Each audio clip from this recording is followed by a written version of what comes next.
Sa Jinga Juice, mismo ang may-ari na si Gary Norman ang tutulong para maabot mo ang mga pangarap mo sa buhay.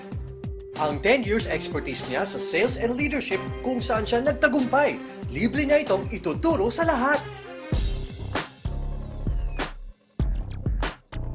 Isa to sa bunga ng pagsisikap ko at bilang pasalamat, papunta na rin ako sa inyo para matulungan ho kayo. Nga pala yung dinadala kong sakyan pag pupunta ako sa ibang lugar, lalo dito sa Luzon. Ako ho, dating simple pa ko lang, pero ang dinadrive ko kong coffee ngayon ay bilang na bilang ko dito sa Pilipinas. So, nakaka-overwhelm ko. Ang maganda dito sa Jinga Juice, alam ko lahat ng pangangailangan nila, kaya pinaganda ho namin ng todo yung sistema ho ng negosyo, pati yung produkto ho namin. Maraming karamdaman ang nalunasan ng Power Health Drink na ito. Meron kasing dalawang superfoods, ang wheatgrass at guyabano, na nagbibigay ng maraming health benefits sa katawan at cancer fighter pa. Sa ganda ng produkto, pumapatok ngayon ang Jinga Juice sa buong bansa. First of all, I'd like to say thank you to the public for the overwhelming response to Jinga Juice. No, our sales expectation have been triple actually. Gusto ko pa po ngayong imbitahan, the professionals, the doctors, the lawyers, yung mga managers po dyan. Lahat po tayo, nag-iisip po tayo ng magagawang extra income after work. E di pumunta na lang po kayo dito sa Jinga Juice at gawan po natin ng negosyo yung extra time po natin. Di na po kayo kailangan mag-intay po ng 20 years, makakuha lang po tayo ng retirement po natin. So lahat po ng extra time po natin, gawin na po nating Jinga Juice.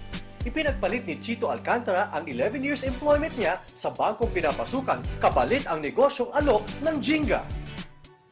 Yung empleyado kasi minsan nakarely ka lang sa benefits, no, nakarely ka lang sa mga loans, pero pagtanungin mo kung nakaipon ka or ano ba na-save mo, medyo hindi rin ganun kabilis. Kaya nung napunta ako sa Jinga, nakakagulat talaga. Imagine mo, for first 5 months, no, nakakuha ko ng isang Fortuner 2013. Kasi ito kasing kagandahan ng negosyo sa Jinga, kitang-kita mo na kung paano mo gawin or paano kikita ang business mo. Stress at lugi ang inabot ng Muslim brother nating si Doc Khairadon Ali na isang optometrist. Sa dami ng business na kanyang itinayo sa Mindanao, lahat na lugi. Pero nang pasukin niya ang Jinga Juice business, dito unti-unti siyang nakabangon. Lahat po yun hindi naging successful. Malaki yung ambition ko mga pangarap ko . So hindi po ako nagkamali kasi sa maikling panahon, isa ako sa mga top earner na ng Jinga Juice. Nalalasap ko na yung simpleng buhay na hinahanap ko. Sa mga kababayan ko po sa Mindanao, lalo na po yung mga Muslim, sana po ay makita ninyo kung ano po yung nakita ko. Na ubakalo-kalo na mabagwe. Kasukya pakasuldan sa gengkai, datara sistema na mala amya salinsi ko, ginawa ko, agusi ko pamilya ko. 16 years na magkaibigan si Gary Norman at James Cervantes. Sabay nilang nakamit ang lahat ng pangarap nila sa buhay. At hindi siya nagdalawang isip na samahan ng kaibigang si Gary sa bago nitong business, ang Jinga Juice. Sa loob ng ilang buwan, isa si James sa mga top earners. Nagkaroon kami ng kotse, bahay, lupa, nakapag-travel, tapos marami kami natulungan tao.